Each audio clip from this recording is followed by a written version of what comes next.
हम जब कोई पेड़ लगाते हैं तो पेड़ पे तुरंत फल नहीं आते हैं, न तुरंत पत्तियां आती हैं, न तुरंत फूल आते हैं, न तुरंत फल आते हैं। उस पेड़ को बड़ा होने में थोड़ा टाइम लगता है, समय लगता है उस पेड़ को बड़ा होने में। फिर धीरे धीरे जब वो बड़ा होता है तभी वो हमें फल देने लगता है।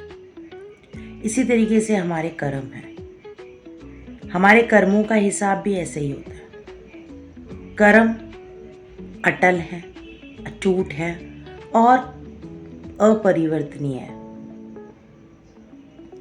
गीता में श्री कृष्ण जी ने कहा है कि जो जैसा कर्म करेगा वो वैसा फल पाएगा। आप अगर अच्छे कर्म करेंगे तो आपको अच्छा फल मिलेगा, नहीं करेंगे तो जाहिर सी बात है कि उसका बुरा ही फल मिलने वाला है।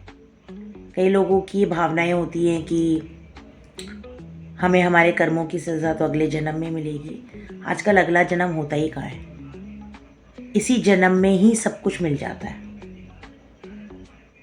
आप जिसके लिए, अगर आप किसी के लिए गड्ढा खोदते हो तो जाहिर सी बात है एक दिन खुद ही उसी गड्ढे में गिरोगे आप। कर्म कभी पीछा नहीं छोड़ता, कभी नहीं। वो आपको रिटर्न गिफ्ट तो देगा ही देगा, जैसा करोगे वैसा ही देगा। किसी को प्यार दोगे तो आपको प्यार ही मिलेगा, किसी को सम्मान दोगे तो आपको भी हर जगह सम्मान का ही सामना करना पड़ेगा। तो कर्मों का लेखा जोखा बहुत होता है। हमारे हर एक कर्म ऊपर लिखे जा रहे हैं। हर एक कर्म हम जो कर रहे हैं वो हर एक चीज़ ऊपर लिखी जा रही है।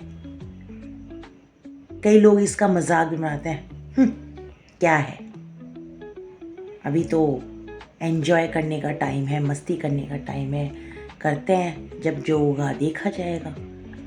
लेकिन लोग ये भूल जाते हैं कि जब भगवान अपनी डोरी खींचता है ना तो उसका हर्जाना बहुत ही महंगा पड़ जाता है।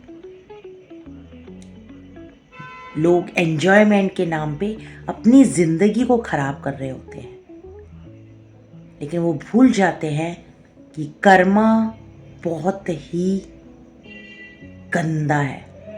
वो कभी आपको चैन से नहीं रहने देगा। जैसा आप बोगे वैसा ही आपको मिलने वाला है, वैसा ही आपको डेफिनेटली मिलेगा। इसीलिए अपने कर्म को सही रखिए, सही रास्ते पर चलिए, किसी से बिना मतलब अपनी बैर भावना मत रखिए। जो बोगे वो पाओगे, चाहे अभी पाओ या बाद में पाओ, लेकिन पाना तो है ही। इसलिए जानबूझ के अपने कर्म को सही मतलब खराब मत कीजिए। जय श्री श्याम।